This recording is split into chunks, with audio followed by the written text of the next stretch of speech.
हिंदी में यूपीएससी की तैयारी से संबंधित प्रोग्राम्स को देखने के लिए सब्सक्राइब करें study IQ IAS Hindi. Hello दोस्तों, बहुत बहुत स्वागत है आप सबका study IQ IAS Hindi channel के इस प्लेटफॉर्म पे। मेरा नाम है विकास और आपने थंबनेल देखा होगा। आज हम बात करेंगे कि मुख्य परीक्षा पे बेहतर उत्तर कैसे लिखा जाए। देखिए, मैं बेस्ट की बात तो नहीं कह रहा, बेहतर उत्तर कैसे लिखा जाए मतलब कैसे क्रम दर क्रम खुद में सुधार किया जाए।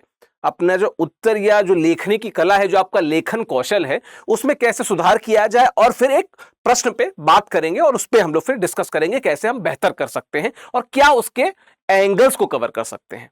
देखिए, जब मैं मुख्य परीक्षा की बात करता हूं तो सबसे जो प्रमुख चीज आती है कि मैं हमेशा इस बात पे जोर देता हूं, या जो भी अध्यापक हैं वो इस बात पे जोर देते हैं कि जो प्रारंभिक परीक्षा होती है वो आपके डेप्थ का एग्जाम होता है। कितना गहराई पे आपने पढ़ा है उसका एग्जाम होती है, उसकी निरीक्षण की जाती है उसमें। लेकिन जब हम मुख्य परीक्षा की बात करते हैं, मेंस एग्जामिनेशन की बात करते हैं, तो ये आपकी रेंज का एग्जाम होता है। कितना विस्तारित आप सोच सकते हैं उसका ये एग्जाम होता है और हम देखेंगे कि कैसे हम कितने विस्तारित सोच सकते हैं। खैर, तो बात की जाए अगर, तो हम आगे बढ़ने से पहले मैं बताऊं कि जो हमारा P2I फाउंडेशन बैच 3 है, P2I फाउंडेशन बैच 3 है, एडमिशन लेने की उसमें देखिए आप अंतिम तिथि 4 अप्रैल है, यानी कि कल अंतिम तिथि है उसमें एडमिशन लेने की। तो अगर आप हमारे P2I फाउंडेशन बैच से जुड़ना चाहते हैं तो आप विकास लाइव कोड का प्रयोग करके, ठीक है, विकास लाइव कोड का प्रयोग करके, विकास लाइव कोड का प्रयोग करके आप हमारे बैच से जुड़ सकते हैं, जिसकी फीस है 29,999। कोड का इस्तेमाल करेंगे तो आपको और छूट मिलेगी। लेकिन जो सबसे खास बात मैं बताने वाला हूं वो ये कि इसमें हमारे जो 18 किताबों का सेट है वो आपको इसके साथ फ्री मिलेगा। ये बहुत बड़ी बात है। यूपीएससी के लिए 18 सबसे प्रमुख किताबें जो प्रीलिम्स और मुख्य परीक्षा के लिहाज से अव्वल दर्जे की किताबें हैं, मैं खुद उन किताबों से जुड़ा रहा हूं, तो इसमें मैं पूरे दावे के साथ कहता हूं कि इन किताबों के माध्यम से, इन किताबों के द्वारा निश्चित तौर पे आपको एक अच्छा पढ़ने लायक मटेरियल मिलेगा। और मुझे यह भी लगता है, मैं कई बार इस पे वीडियो भी ले चुका हूं बुक्स को लेके, कि स्टडी IQ में कुछ ऐसी आउटस्टैंडिंग किताबें हैं जो एक ब्रेक थ्रू प्रदान करती हैं किसी अन्य किताबों से। एनवायरनमेंट की बात कर लीजिए, साइंस टेक की बात कर लीजिए, IR की बात कर लीजिए, एग्रीकल्चर की बात कर लीजिए, सोसाइटी की बात कर लीजिए, ये सारी जो किताबें हमारी हैं कहीं अवेलेबल ही नहीं है उतने अच्छे स्तर की किताबें। आप PYQ जो प्रीवियस ईयर क्वेश्चंस की किताब, CSAT या GS की बात कर लीजिए, मुझे नहीं लगता कि वैसी किताबें कहीं अवेलेबल हैं और वो आपको यहाँ पे फ्री मिल रही हैं। इस बैच के साथ में आपको फ्री मिल रही है। आपको करना क्या है, आपको बस आपको जाना है, यहाँ पे मैं इसको एक बार आपको दिखा देता हूं, ठीक है। आपको जाना है, आपको स्टडी IQ की वेबसाइट पे जाना है, ठीक है, स्टडी IQ की वेबसाइट पे जाना है आपको, ठीक है। स्टडी IQ इसकी वेबसाइट पे आप जाएंगे, ठीक है, स्टडी IQ की वेबसाइट पे आप जाएंगे, ठीक है। और यहाँ पे आप राइट हैंड साइड पे यहाँ पे आप आ जाएंगे, दिख जाएगा आपको यहाँ पे UPSC foundation P2I live batch Hindi. हालांकि मैं हिंदी बैच के बारे में बता रहा हूं, लेकिन हमारे इंग्लिश और हिंग्लिश बैचेस भी आपको मिल जाएंगे सेम जगह पे, आप यहाँ पे देख सकते हैं, ठीक है। अब बात की जाए अगर एक्सप्लोर कोर्सेज में आप जाएंगे तो एक्सप्लोर कोर्सेज में जाके आप यहाँ पे नीचे आप देखिए, ये हमारा बैच जो 3 है, आप देख सकते हैं यहाँ पे बैच 3 में 4 अप्रैल को, 4 अप्रैल जो है, 4 अप्रैल में अंतिम जो ज्वाइनिंग डेट है, यानी कल अंतिम ज्वाइनिंग डेट है। तो बिना देर किए आप इसको ज्वाइन कर लीजिए, ठीक है, बिना देर के इसको ज्वाइन कर सकते हैं आप। इस पर जब जाएंगे, ठीक है, इस पर क्लिक कर लीजिए। और देखिए, मैं हर व्यक्ति को, हर छात्र को एक सलाह देता हूं, व्यू PDF खोल के आप डिटेल में पढ़ लीजिए। मुझे नहीं लगता कि इससे बेहतर कोऑर्डिनेटेड कोर्स कहीं पे भी अवेलेबल है। इतना बेहतर कोऑर्डिनेटेड कोर्स, इतने शानदार फैकल्टीज जब आपको पढ़ाएंगे, डिलीवर करेंगे विद इतनी अच्छी किताबों के साथ में, तो डेफिनेटली ये मस्ट बाय हो जाएगा, ठीक है। आपको करना क्या है, बाय नाउ पे जाइए यहाँ पे, ठीक है। यहाँ पे अपना नंबर डाल दीजिए, मैं अपना नंबर डाल के आपको दिखा देता हूं चीजें कैसे प्रोसीड होती हैं, ठीक है।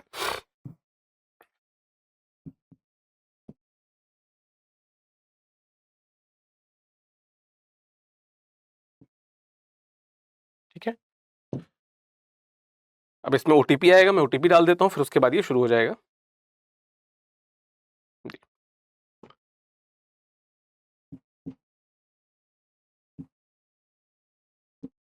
ठीक है, अब मैंने इसको कर लिया, ठीक है। अब आपको करना क्या, आपको जाना है बाई नाउ पे, ठीक है। अभी ये 3750 दिखा रहा है, ठीक है।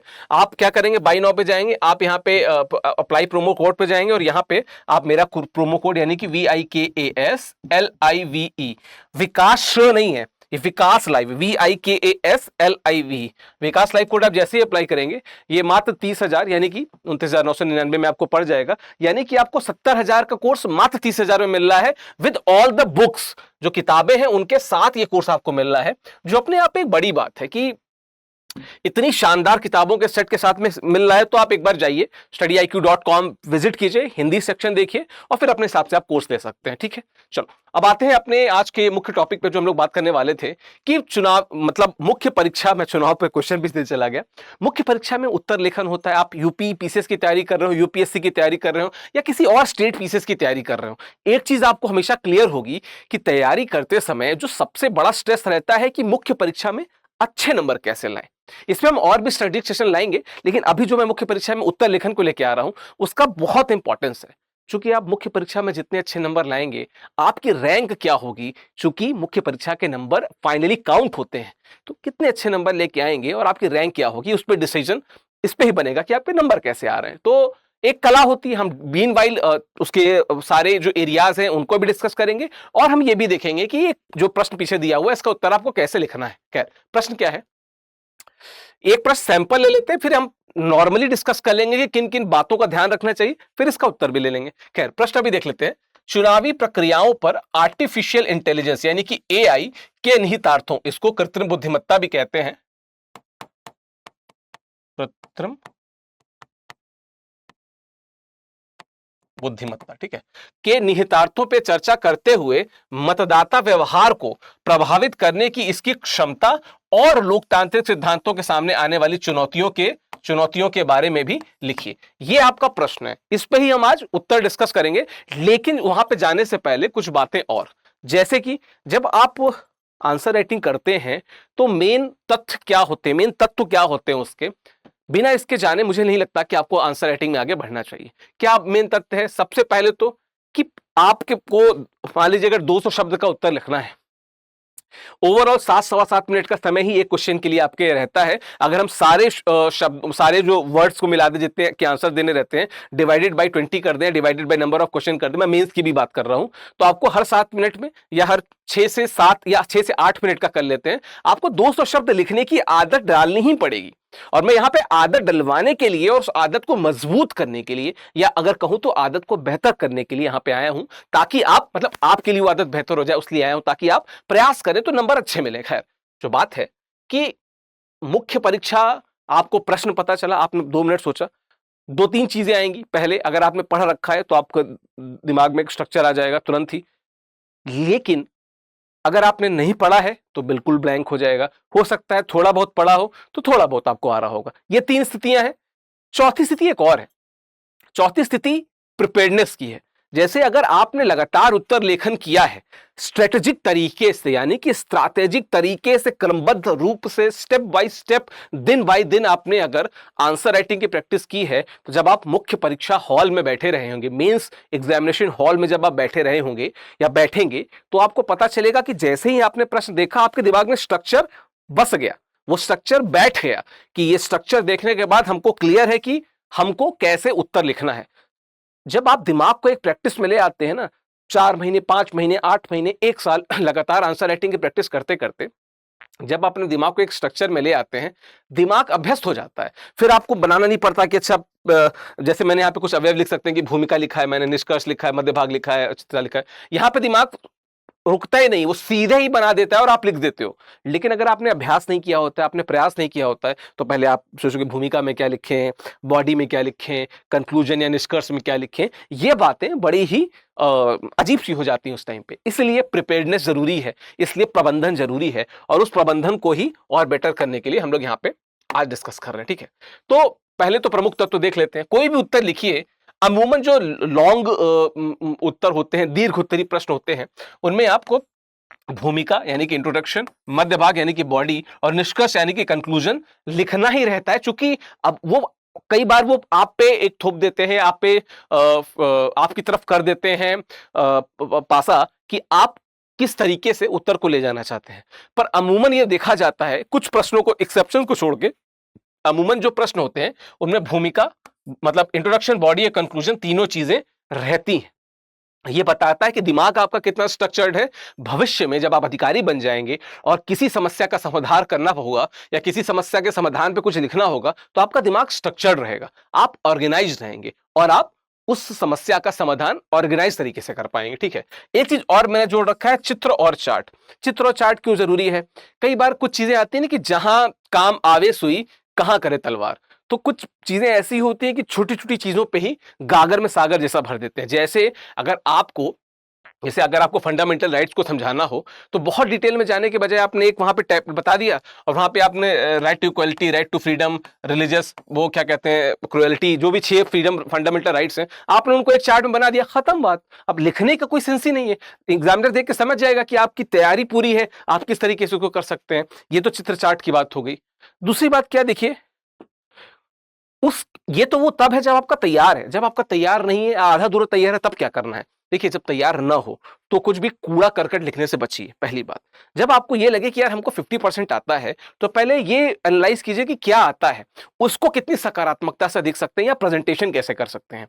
जैसे कि मान लीजिए कि आपको कोई प्रश्न आया, आपको उसमें 3-4 फैक्ट्स पता हैं और आपको ये जरूर पता है कि इस पे होना क्या चाहिए भविष्य में, तो आप उन फैक्ट्स को इस तरीके से एनालाइज कीजिए या ऑर्गेनाइज कीजिए कि वो एक, देखिए, आपको उत्तर नहीं आता है या आपको उत्तर कम आता है, ये बात सिर्फ आपको पता है, एग्जामिनर को नहीं पता है। उस तक ये बात न कन्वे हो, इसका 2 तरीका हो सकता है। एक, एकदम फिजूल आंसर लिख दीजिए। एक, दिमाग यानी कि तार्किक दिमाग का प्रयोग करके आप उस आंसर को ड्राफ्ट कीजिए। ठीक है, जैसे अभी एआई की मैंने बात की, एआई को लेते ही बात कर लेते हैं। सपोज करिए कि अगर आप पे प्रश्न आ गया कि, 1 मिनट, आपको प्रश्न आ गया कि वर्तमान समय में एजीआई, ठीक है, यानी आर्टिफिशियल जनरल इंटेलिजेंस, और जीएआई यानी कि जनरेटिव आर्टिफिशियल इंटेलिजेंस, इसकी बहुत बात हो रही है। इन पे टिप्पणी रखते हुए भविष्य में इनकी सार्थकता पे कमेंट कीजिए या क्या कहते हैं, टिप्पणी कीजिए। ये आपका प्रश्न आ गया। अब आपको 2-3 चीजें पता है कि, एक, आपको पता है कि एजीआई क्या पता है, आर्टिफिशियल जनरल इंटेलिजेंस आपके बारे में थोड़ा सा आप जानते हैं। आपको ये पता है कि जो जीएआई है वो क्या है, क्या कहते हैं, जनरेटिव एआई क्या है। देन आपको ये पता है कि एआई की शुरुआत क्या आई थी, आपको थोड़ा सा वीएलएसआई के बारे में पता है। आंसर कैसे फ्रेम करना है आपको, देखिए, पहले तो आप लिख दीजिए कि इसमें कोई दो राय नहीं कि विगत कुछ वर्षों में, या अगर हम कहें तो विगत कुछ दशकों में, जो एआई यानी कि कृत्रिम बुद्धिमत्ता है, उसने पूरे विश्व को प्रभावित किया है। और पिछले कुछ समय में हमने चैट जीपीटी, जेमिनाई जैसे कुछ ऐसे एआई टूल्स देखे हैं जिन्होंने मानव कार्य साधनों को आसान बनाया है। ये बहुत कॉमन सी बात है, ये तो नॉर्मल जीके की बात है, इसको हमने लिख दिया। अब आप इस दौरान एजीआई और जीएआई की जो बातें होती हैं, अगर हम उन पर ध्यान दें, ये मैं ये नहीं बता रहा हूं कि आपको डिटेल कितनी पता है, मैं मान के चलो आपको डिटेल नहीं पता है, आपको थोड़ा थोड़ा पता है, तो इनकी बातों पे अगर ध्यान दें तो निश्चित तौर पे जो भविष्य है वो एआई के अपग्रेडेड वर्जन्स का होगा। ये आपने एक पहला इंट्रोडक्शन लिख दिया। फिर बॉडी में आया कि बॉडी में आपने लिख दिया कि क्या है एजीआई और जीएआई। तो अब देखिए, यहां पे थोड़ा सा ट्रिक ये हो जाती है कि आपको नहीं पता एजीआई का एग्जैक्ट डिफिनेशन, जीएआई का एग्जैक्ट डिफिनेशन नहीं पता। आपको यह जरूर पता है कि एजीआई यानी कि आर्टिफिशियल जनरल इंटेलिजेंस हमारे हाव भावों को, हमारे इमोशनल इंटेलिजेंस को भी कवर करता है, वहां तक भी रीच आउट करता है। और जनरेटिव एआई क्या है, जो हम कमांड दे देते हैं उस हिसाब से जो एआई रिलेटेड चीजें प्रोड्यूस होती हैं उनकी बात करता है। आपको इतना पता है, आप बिल्कुल लिखिए, क्योंकि आपको एलएलएम के बारे में पता है, तो आप लिख दीजिए कि जो लार्ज लैंग्वेज मॉडल्स की जब हम बात करते हैं तो VLSI very large scale of integration, शुरुआत में बताया था कि आपको पता है वीएलएसआई जब 1980 के दशक में डेवलप हो रही थी और विभिन्न कोर्सेज में या इंजीनियरिंग बैकग्राउंड के जो लोग थे वो इस पे रिसर्च कर रहे थे, डेटा एनालाइज कर रहे थे, उस समय से लेके अब तक जो एलएलएम यानी कि लार्ज लैंग्वेज मॉडल्स बने हैं, वहां तक एआई ने अच्छी खासी प्रगति की है। तो 1950 के दशक से शुरू होके 1980 के दशक में मैच्योर होके 1980 के दशक में एक जिसे कहते हैं कि मध्यावस्था में आते हुए वर्तमान में ये एक मेच्योरिटी की तरफ बढ़ रही है और भविष्य में ऐसा संभव है कि हम जब GAI की जहां बात कर रहे हैं वहीं पे हम उतनी ही मजबूती के साथ इन सशक्त टूलों के साथ हम AGI की बात करें। बहुत ज्यादा नहीं, ठीक है 200 जितना मैंने बताया है इतने में आपके लगभग 130-140 शब्द हो गए। ठीक है, अब इसके आगे आप कुछ AGI का एग्जाम्पल, अभी जैसे करंट अफेयर्स में कल देखिए EVI की बात है, ठीक है, जो ह्यूम टेक्नोलॉजी कंपनी थी उसने EVI का निर्माण किया, जो AI टूल है जो 1 to 1 बात कर सकता है, इमोशनल इंटेलिजेंस के सहित बात कर सकता है। तो आप उसका उदाहरण देते हो कि वर्तमान में हमने ह्यूम के EVI जैसे उदाहरणों को देखा है जो न सिर्फ हमारे कमांड पे बात करता है बल्कि हमारे कमांड पे हमारे तरीके से बात करता है, हमारे मनोभावों इमोशंस के हिसाब से बात करता है। यहां पे आपने लिख दिया। फिर कंक्लूजन पे आ जाइए। देखिए, यद्यपि हमने मनुष्य के तौर पे या विज्ञान ने विभिन्न तरीकों से जो प्रगति की है उसमें हमने AI को आगे बढ़ते देखा है, तथापि हमें यह नहीं भूलना चाहिए कि AI के बहुत सारे सकारात्मक परिणाम दिखे हैं, लेकिन नकारात्मक परिणाम जैसे डीप फेक आदि भी दिखे हैं। चूंकि विज्ञान को हमेशा अभिशाप और वरदान के खांचे में रखा जाता है, जबकि विज्ञान क्या है, एक शक्ति है। तो शक्ति का सदुपयोग दुरुपयोग दोनों हो सकता है। तो वैज्ञानिक कम्युनिटी को यह चाहिए कि भविष्य में इस शक्ति का सकारात्मक उपयोग ही हो। बस इतना हो गया। ठीक है, आपको नहीं पता था तब की बात बता रहा हूं, जब थोड़ा बहुत पता था। जब बहुत पता होगा तब तो आप तो फिर सारे खांचे फाड़ देंगे, ऐसा आप लिखते हैं। ठीक है, चलो अब बात करते हैं कि अब इस प्रश्न पे बात करते हैं। प्रश्न क्या है कि चुनावी प्रक्रियाओं पे आर्टिफिशियल इंटेलिजेंस यानी कि कृत्रिम बुद्धिमत्ता के निहितार्थों पर चर्चा करते हुए मतदाता व्यवहार को प्रभावित करने वाली इसकी क्षमता और लोकतांत्रिक सिद्धांतों के सामने आने वाली चुनौतियों पे भी लिखिए। ठीक है, चलो अब आ जाते हैं। ठीक है, अब ये तो बॉडी का पोर्शन है, उसके पहले मैं बता दूं कि इंट्रोडक्शन में आपको क्या लिखना है। इंट्रोडक्शन में आप बाकायदा लिखिए, आप उदाहरण दीजिए। आप वहां पे अर्जेंटीना का उदाहरण दीजिए जहां पर राष्ट्रपति पद के उम्मीदवार ने बाकायदा कृत्रिम बुद्धिमत्ता का प्रयोग करते हुए डीप फेक फोटो एक निकाल दी, अपने जो सारगियों थे, जो उनके कंपटीटर थे, और वो हार गए क्योंकि वो जो फोटो थी वो चाइनीज जो मिलिट्री वेशभूषा में उनकी फोटो थी। लोगों को लगा यार ये तो चाइनीज विचारधारा वाला है, ये क्या हमारा सपोर्ट करेगा, वो हार गए। हाल में जो श्री एम करुणानिधि हैं, स्वर्गीय एम करुणानिधि जी जो हैं, उनका एक वीडियो वायरल हुआ जो कि उनकी मृत्यु पहले हो चुकी है लेकिन अभी वायरल हुआ, कहीं ना कहीं चुनावों में या डिसीजन को मैनिपुलेट करने के लिए वायरल हुआ था।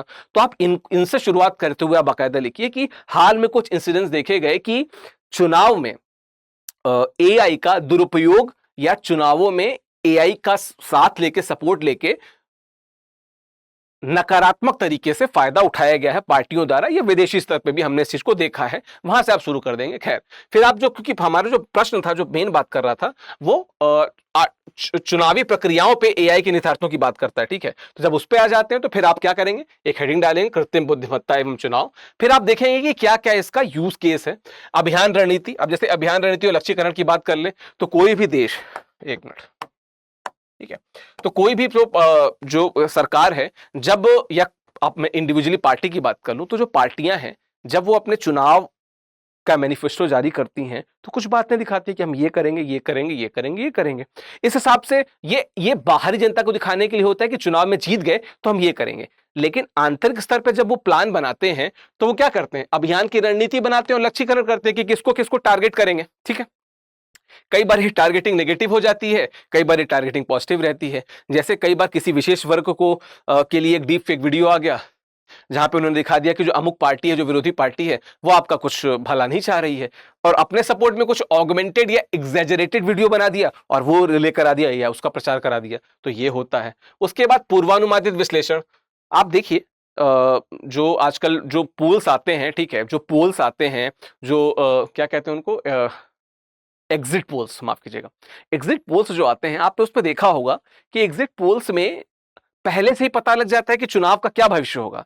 ऐसे एग्जिट पोल्स के द्वारा पार्टियां ये डिसाइड कर लेती हैं कि चूंकि कई चरणों में चुनाव होना है, लोकसभा चुनाव, तो पार्टियां डिसाइड कर लेती हैं कि फ्यूचर कोर्स, अगले चरण में किन बातों पे ध्यान दिया जाए, किस तरह से प्रचार को बढ़ाया जाए और किस तरह से दुष्प्रचार को रोका जाए। ये इसका एक ये फायदा है। ठीक है, और ये सब चुनाव आयोग के साथ, चुनाव आयोग भी इनको लक्ष्यीकृत करेगा, अभियान की रणनीति बनाएगा कि हम AI के द्वारा चीजों को कैसे रोक सकते हैं। ठीक है, वो इसका भी विश्लेषण कर सकेगा AI टूल्स की सहायता से कि कहां पे हिंसा होने की संभावना है, कहां पे एक्सेसिव वोटिंग पड़ने की संभावना है, या कहीं पे चुनावी हेरफेर की संभावना है। ठीक है, मतदाता सहभागिता, एआई का प्रयोग करके इलेक्शन कमीशन हर व्यक्ति तक इंडिविजुअली पहुंच सकता है, समझा सकता है कि चुनाव कैसे बेहतर कराया जाए, चुनाव कैसे सफलतापूर्वक पूरा कराया जाए, सबका योगदान कैसे लिया जाए, लोग घर में ना बैठे रहें, बाहर कैसे आए। सेम पार्टियां भी कर सकती हैं, लोगों को उद्वेलित कर सकती हैं, लोगों को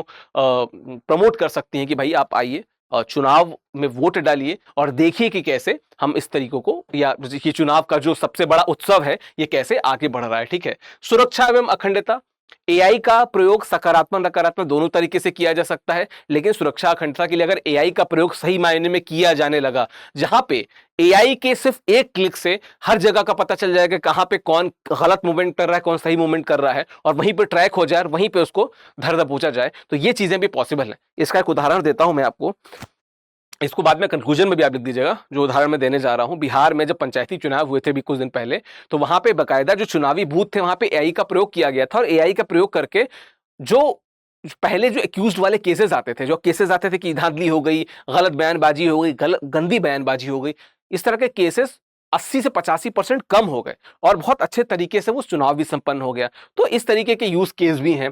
और अगला क्या है, विनियमन एवं निरीक्षण। हाँ, इनका भी ध्यान देना है कि अभी तक हम उसको भी चिंताओं पे भी बात करेंगे कि जो ये एआई का जो ट्रैक है ना पूरा, ये विनियमित नहीं है।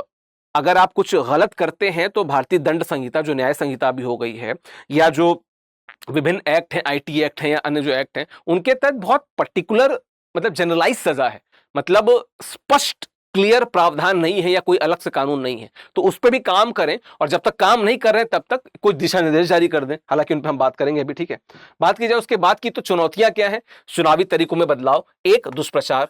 निश्चित तौर पे जब मैंने अर्जेंटीना का उदाहरण बताया, मैंने आपको तमिलनाडु का उदाहरण बताया, इसके अलावा स्लोवाकिया का भी एक उदाहरण है कि वहां पे एक जो चुनाव प्रचार, जो एक कैंडिडेट था उसके खिलाफ डीप फेक ऑडियो चला गया, और उस ऑडियो में बताया जा रहा था कि वो लिकर का बड़ा गलत तरीके से समर्थन कर रहा है। लोगों ने हरा दिया उसको, क्योंकि वो डीप फेक ऑडियो था, लोग सही मान लिए उसको, दे कांट क्रॉस चेक नहीं कर पाए, और फिर उसका रिजल्ट हमने देखा। तो दुष्प्रचार और जो डीप फेक है, इसके प्रयोग से, इसके मदद से निश्चित तौर पे बरगलाया जा सकता है। जो मतदाता हैं उनको मतभ्रम की स्थिति हो सकती है, कंफ्यूज किया जा सकता है, हो सकता है वो अपना तरीका बदल दे। और भारत में जहां पे व्हाट्सएप फॉरवर्ड की झड़ी लग जाती है, वहां पे डीप फेक का प्रयोग बहुत घातक हो सकता है। ठीक है, और डीप फेक में ऑडियो वीडियो फोटो तीनों में शामिल कर, तीनों तरीके के डीप फेक हो सकते हैं। ठीक है, अशुद्धियां गलती की ये बात है कि ऐसा भी हो सकता है कि आपको कोई और खबर पता हो और गलत खबर प्रचारित कर दी जाए। खबर ये पता है कि 5 बजे तक चुनाव वोटिंग होना है, कोई खबर आ गई कि आराम से आइए, चुनाव आज 8 बजे तक एक्सटेंड कर दिया गया है, एकदम चल गया, आपको लगा रियल तो है, पता चला आप 6 बजे गए, आप वोट भी नहीं दे पाए, वो बंद भी हो गया। इस तरह की चीजें भी हो सकती हैं, और भी गड़बड़ियां की जा सकती हैं। विश्वसनीयता ये एक बहुत बड़ा बात है कि कई बार आपको, अगर मान लीजिए किसे कहते हैं ना कि शेर आए वाली बात, आपको 5 बार अगर एक ही तरीके के मैसेज आए और आपको पता चला कि पांचों मैसेज गलत हैं, भ्रामक हैं, छठा मैसेज अगर सही भी होगा तो आप उस पर शक करेंगे कि ये विश्वसनीय है कि नहीं है। तो इस तरीके की बातें हैं। उसके बाद नैतिक चिंताओं पे आप लिख दीजिएगा कि नैतिक चिंताओं की बात क्या होती है कि भाई मोरली लोकतंत्र जब हम बात करते हैं, ठीक है, नैतिक तरीके से लोकतंत्र में चुनाव सबसे बड़ा उत्सव है। उस उत्सव में इस तरीके का दुष्प्रचार या इस तरीके की चुनौतियां या इस तरीके के नकारात्मक मुद्दे दिख रहे हैं, तो निश्चित तौर पे ये एक बड़ी नैतिक चुनौती है, न सिर्फ हमारे भारत जैसे लोकतंत्र के सामने, वरना पूरे विश्व के सामने भी। ठीक है, और नियामक चुनौतियां तो हैं ही। मैंने अभी बताया कि विनियमन की बहुत बड़ी इशू है, क्योंकि एआई विनियमन के लिए वैश्विक स्तर पे भी प्रयास चल रहे हैं, भारत के लेवल पे भी प्रयास चल रहे हैं, लेकिन वो कोई सकारात्मक अभी तो कुछ निर्णय नहीं निकला है, कुछ रिजल्ट नहीं निकला है। तो आप इसको मेंशन कर दे सकते हैं। उसके बाद निष्कर्ष, ये आगे की राह। देखिए, मैं एक बात बताऊं, निष्कर्ष के बजाय मैं अभी आगे की राह को मैं इसको ज्यादा बताऊंगा, क्योंकि आगे की राह ये बॉडी का ही पोर्शन है। ठीक है, मध्य भाग जो इसी का पार्ट है, वहां पे आप बताएंगे कि क्या क्या बेहतर किया जा सकता है, मोरल कोड ऑफ कंडक्ट के लिए बेटर दिशा निर्देश और एकदम क्लियर कट वार्निंग पार्टीज को कि ये गलती अगर दिखी तो तुरंत निरस्त हो जाएगा आपका नामांकन। एक बात। दूसरी बात, शिक्षा और मीडिया साक्षरता, मतलब आम जन की शिक्षा इस तरीके के फेक या डीप फेक मैसेजेस को लेके या डीप फेक प्रचार को लेके या दुष्प्रचार को लेके आमजन की शिक्षा और मीडिया साक्षरता भी। ऐसा ना हो कि मीडिया बायस्ड हो, वो खुद ही ना पता कर पाए कि व्हाट्सएप फॉरवर्ड है कि असलियत है। कई बार हमने देखा है कि बड़े बड़े एंकरों ने गलत गलत ट्वीट शेयर कर दिया, कुछ भी बिना क्रॉस चेक किए। This we have seen, and इसका जो गलत असर आम व्यक्तियों में पड़ता है जो उनको ब्लाइंडली फॉलो करते हैं। ठीक है, त्वरित प्रक्रिया टीम, क्रिटिकल रिस्पॉन्स टीम होनी चाहिए, जो अगर रैंडम कोई चीज वायरल हो जाए नकारात्मक तरीके से तो उस पर रोक कर सके, या चुनाव में कोई गलत डीफेक चल रहा है तो उसको तत्काल प्रभाव से बैन कर सके सारे प्लेटफॉर्म से। ठीक है, नैतिक एआई का प्रचार, यानी कि नैतिक कृत्रिम बुद्धिमत्ता को प्रचारित किया जाना चाहिए, उसको आगे बढ़ाया जाना चाहिए। जैसे हम कहते हैं ना कि पहले एक वो था, अब मुझे शब्द नहीं याद आ रहा है। ठीक है, शब्द मुझे याद नहीं आ रहा है, वो शायद मैं भूल रहा हूं, हाँ, हाईजैकिंग से रिलेटेड था। तो कई लोग ऐसे होते जो मोरल, सॉरी मैं हाईजैकिंग बोल रहा हूं, हाईजैकिंग तो कभी भी मोरल से ही नहीं है, मैं हैकिंग की बात कर रहा था। कई लोग मोरल हैकिंग करते हैं। हैकिंग के मतलब कई बार लोग भारत सरकार के लिए एथिकल हैकिंग करते हैं, कई बार कुछ नकारात्मक वेबसाइट्स को ट्रेस करते रहते हैं, उनको हैक कर लेते हैं। उस तरीके की चीजें जब जनरेट होती हैं तो वैसे ही नैतिक एआई को भी जनरेट करना चाहिए, नैतिक कृत्रिम बुद्धिमत्ता को भी प्रमोट करना चाहिए। ठीक है, चलिए, अंतर्राष्ट्रीय हितधारकों का, अंतर्राष्ट्रीय स्तर पे और हितधारकों का सहयोग बहुत जरूरी है। जो बड़े प्लेयर्स हैं, गूगल हो गया, मेटा हो गया, माइक्रोसॉफ्ट हो गया, या जो बड़े देश हैं, इन सबको साथ आके एक डिस्कशन करना चाहिए, अंतर्राष्ट्रीय विनियमन की बात करनी चाहिए। आपने स्पेस पे कानून बनाया, आपने समुद्र पे कानून बनाया, आपको एआई पे भी प्रॉपर विधिवत तरीके से कानून बनाना चाहिए, और निश्चित तौर पे उससे प्रेरणा मिलेगी देशों को, और वो अपने देश लेवल पे यानी अपने कंट्री लेवल पे भी वो कानून बना सकेंगे। ठीक है, उसके बाद आप जब निष्कर्ष लिखिएगा तो उसमें लिख दीजिएगा कि यद्यपि हमने देखा कि चुनाव में विभिन्न तरीकों से एआई का प्रयोग, दुष्प्रयोग दोनों ही संभव है, तथापि हमने एआई के सकारात्मक प्रयोग भी देखे हैं, जैसे बिहार का एग्जांपल दे दीजिएगा जैसे ये। इसलिए इस बात का आश्वासन मिलता है कि जहां पे लोकतंत्र जो चुनाव के सबसे बड़े उत्सव होते हैं उनमें एआई सकारात्मक तरीके से मौजूद रहेगा, और नकारात्मक तरीके से जो अगर कोई प्रचार हो रहा है, दुष्प्रचार हो रहा है, तो उसको रोकने के लिए हमारी सरकारी संस्थाएं एक्स्ट्रा विजिलेंट रहेंगी, और क्या बोलता है कि पूर्व नियोजित तरीके से तैयार रहेंगी। ठीक है, तो इस तरीके से कंक्लूड करके आप अपने उत्तर को फाइनल कर सकते हैं। तो ये तरीका है जहां पे आप उत्तर लिख सकते हैं। मैंने डिटेल में एक उत्तर को डिस्कस किया। ठीक है, और मीनवाइल कुछ शब्द भी मैं भूल गया था, तो उसके लिए भी माफी चाहता हूं। हो जाता है कभी कभी, ध्यान नहीं आता है कि क्या टर्म है क्या नहीं है, तो मैं एथिकल हैकिंग को हाईजैकिंग पे लेके चला गया था। चलो ठीक है, तो ये मेरा टेलीग्राम चैनल है ऑफिशियल विकास नाम से, आप यहाँ पे हमसे जुड़ सकते हैं। ठीक है, स्कैन करके वो जुड़ सकते हैं। ये मेरा ऑफिशियल विकास, आप टेलीग्राम चैनल पर जुड़ जाएंगे इसमें। ठीक है, इस पर मैं डिटेल अपडेट देता रहता हूँ, और वापस से आपको बताता चलूं कि हमारे यहाँ पे जो बैच शुरू हो रहे हैं, ठीक है, 4 अप्रैल यानी कि कल उनकी अंतिम तिथि है, तो देर मत कीजिए। विकास लाइव कोड का इस्तेमाल करेंगे तो मात्र 29,999 में बैच मिलेगा, जो 70,000 का है। 1000+ घंटे की लाइव क्लासेस हैं, और मुझे लगता है कि लगभग 1700 घंटे की लाइव क्लासेस हैं। सोच लीजिए, उसको अनलिमिटेड 2 साल तक आप रिकॉर्डेड देख सकते हैं। साथ में 18 किताबें मिल रही हैं। हर लेक्चर के साथ आपको क्रक्स मिलता है, प्रीलिम्स के क्वेश्चन मिलते हैं, मेंस के क्वेश्चन मिलते हैं, फ्री टेस्ट सीरीज मिलती है, फ्री मेंस की टेस्ट सीरीज मिलती है, एसआईपी प्रोग्राम आपको फ्री में मिलता है, आपको मेंस रेसिडेंशियल प्रोग्राम फ्री में मिलता है, फ्री इंटरव्यू गाइडेंस मिलती है, फ्री ओवरऑल गाइडेंस मिलती है, फ्री मेंटरशिप मिलती है। कितनी सारी चीजें, कितने सारे प्लस हैं, और जो फ्लेक्सिबिलिटी है वो तो है ही। इसलिए मुझे ऐसा लगता है कि आपको ये कोर्स आप बाय कर सकते हैं। विकास लाइव कोड का प्रयोग करके आप इसको कोर्स को खरीद सकते हैं। खैर, स्टडी आईक्यू से जुड़ने के लिए बहुत बहुत शुक्रिया। ये वीडियो यहां तक देखने के लिए बहुत बहुत शुक्रिया, धन्यवाद। हिंदी में यूपीएससी की तैयारी से संबंधित प्रोग्राम्स को देखने के लिए सब्सक्राइब करें स्टडी IQ IAS हिंदी।